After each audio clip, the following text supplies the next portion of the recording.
بسم اللہ الرحمن الرحیم نحمدہ ونصلی علی رسولہ الکریم۔ قرآن مجید میں حضرت ابراہیم علیہ السلام کا ایک وصف یہ بیان کیا گیا ہے کہ وہ بڑے عبادت گزار تھے۔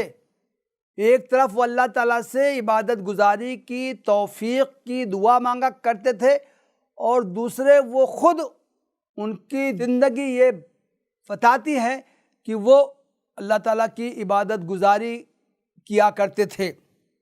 قرآن مجید نے ان کی عبادت گزاری کا تذکرہ بڑے تحسین و تعریف و توصیف کے انداز میں کیا ہے۔ سورہ انبیاء میں اللہ تعالیٰ نے حضرت ابراہیم علیہ السلام پر اور ان کی نسل، ان کے بیٹے اسحاق اور ان کے پوتے یعقوب کا تذکرہ کیا ہے، ان پر اپنے احسانات و انعامات کا ذکر کیا ہے، اور اس کے بعد کی آیت ہے وَأَوْحَيْنَا إِلَيْهِمْ فِعْلَ الْخَيْرَاتِ وَإِقَامَ الصَّلَاةِ وَإِيتَاءَ الزَّكَاةِ وَكَانُوا لَنَا عَابِدِينَ۔ ہم نے ان لوگوں کو وحی کی، انہیں حکم دیا نیک کام کرنے کا، نماز قائم کرنے کا، زکوٰۃ ادا کرنے کا، اور وہ ہمارے عبادت گزار تھے۔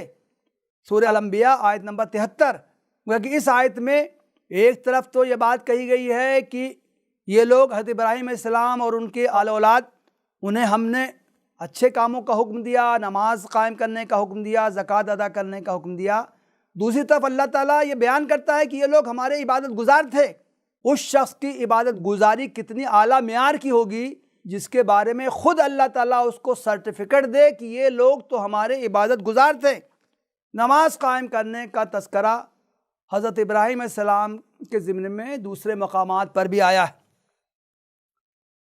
حضرت ابراہیم نے جب اپنی اولاد حضرت اسماعیل کو بیاب و گیاہ وادی میں آباد کیا تو جو دعا انہوں نے کی تھی اس میں بھی نماز کا تذکرہ ہے۔ رب اجعلنی مقیم الصلاۃ ومن ذریتی، اے میرے رب مجھ کو بھی اور میری نسل کو بھی جو یہاں قیام پذیر ہو رہی ہے اس کو نماز قائم کرنے والا بنا۔ اسی طرح حضرت ابراہیم علیہ السلام نے جب خانہ کعبہ کی بنیادیں استوار کر لیں، اس کی تعمیر ہو گئی، تو اس وقت بھی انہوں نے جو دعا کی تھی اس میں بھی اس کا تذکرہ ہے۔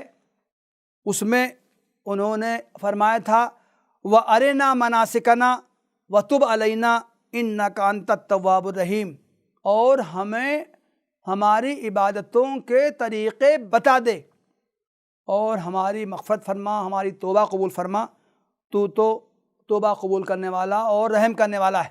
اس آیت میں ارنا مناسکنا، مناسک کا لفظ عام بھی ہے کہ مختلف طرح کی عبادتوں کے طریقے، اور مناسک کا لفظ حج کے اعمال ادا کرنے کے لیے بھی آتا ہے۔ گویا کہ حضرت ابراہیم علیہ السلام نے اللہ تعالیٰ کے حکم پر خانہ کعبہ کی تعمیر کی، تو اس وقت انہوں نے یہ دعا کی کہ اللہ تعالیٰ تو خانہ کعبہ کا حج کرنے کا بھی ہمیں طریقہ بتا۔ اللہ تعالیٰ کی طرف سے جو طریقہ بتایا گیا اس پر انہوں نے خود عمل کیا، ان کی ذریت نے عمل کیا، اور اللہ تعالیٰ نے ان کے ان اعمال و مناسک کو سنت جاریہ بنا دیا۔ حضرت ابراہیم علیہ السلام کے زمانے سے آج تک 4,500 سال کا عرصہ ہو گیا ہے۔ حضرت ابراہیم علیہ السلام نے جس طرح حج کیا تھا، جو اعمال و مناسک انجام دیے تھے، اس وقت سے ان کے ماننے والے ان اعمال و مناسک پر عمل وہ کر رہے ہیں۔